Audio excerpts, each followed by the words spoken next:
Good. Okay. My name is Haley Wade. I am the Public Information Officer with Crisp County Sheriff's Office, HALEYWADE. Sheriff Hancock will be speaking with you today on our deputy that was killed in the line of duty. He will be available for some questions about our deputy only. GBI will answer questions regarding the investigation, but that will go through their Public Information Office. Sheriff.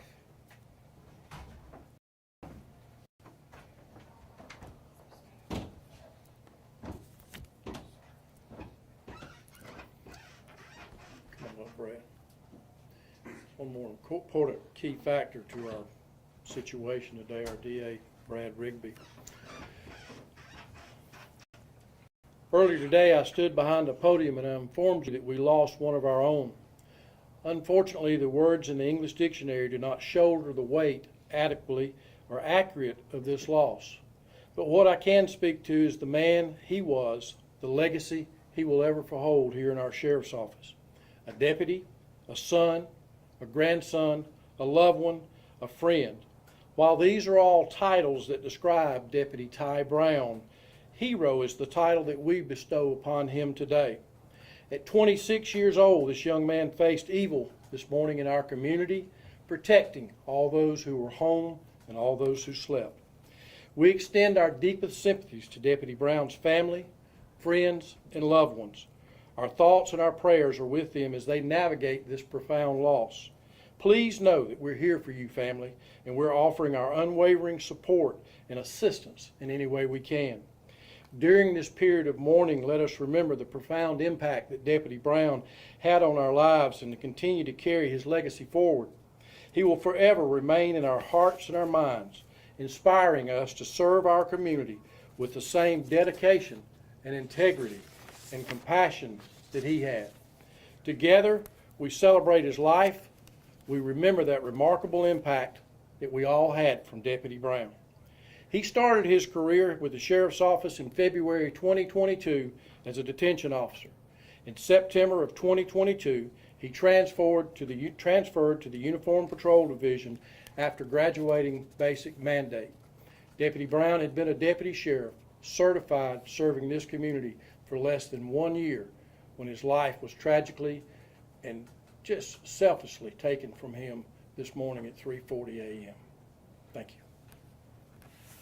Okay, at this time we will open it up for a couple of questions. I want them in an orderly fashion. We're going to work our way over. Okay, so if y'all, 13WMAZ will start with dispatch, we'll come back over. At least 2 questions, so please limit to that. The first question, how old was he again? 26. 26. And what kind of a deputy was he? Just an outstanding former military officer that we had acquired in our agency. Love, zeal. Every time we met him in the hallway, he had a salute of commanding officers. And the secretaries that have been here for 20, 25 years, he called them mom and had a hug for them every day. Just a great kid. Okay, next.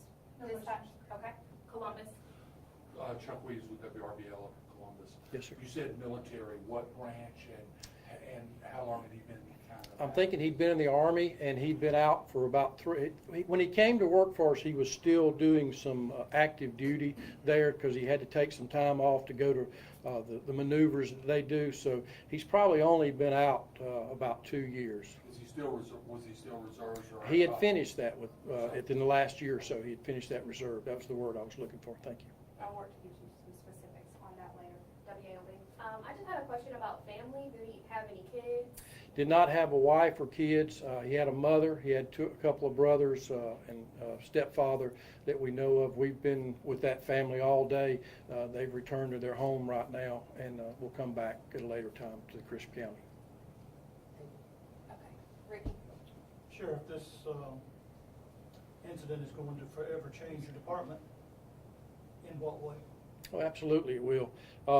You know, we've already looked at some of the things that happened this morning, and I'm going to tell you, you know, as we talk about Deputy Brown, outstanding this morning. He did everything that I think we could have asked him to do on the side of that road.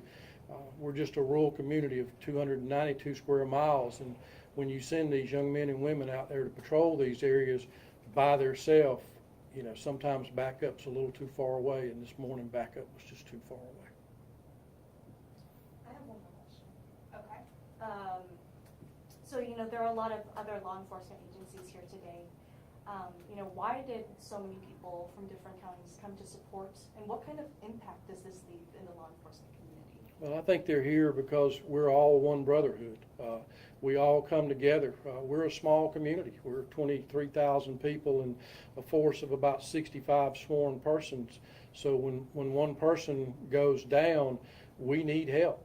We have, you know, just a limited number of deputies working, and we were joined quickly by other sheriffs that you see up here, by state troopers across the state, by GBI.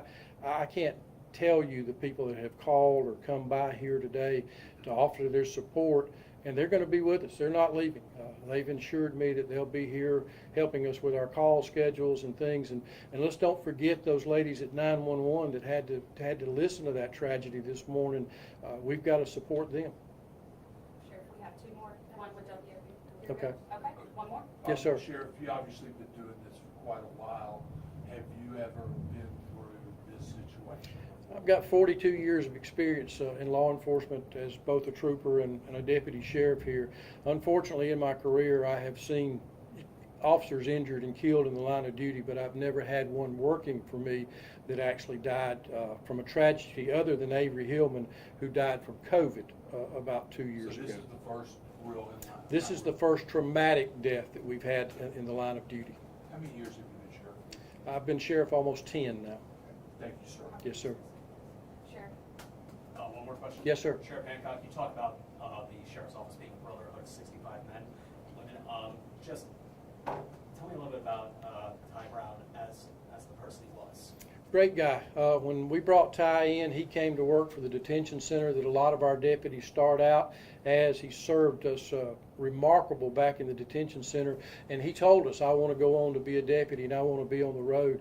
He completed that academy with some of the highest marks that were out there to be obtained in the academy, and then did his 3 months almost of riding along and FTO field training before we turned him loose. And he had a great spirit. He loved it. As his mama told me today, to quote her, I know this is his second family. Okay, thank y'all. Thank y'all. We're gonna go up, turn off mics. I'll send transcript of Sheriff Hancock's speech afterwards and then follow up with individual questions, but I'll get those from you individually. Thank y'all.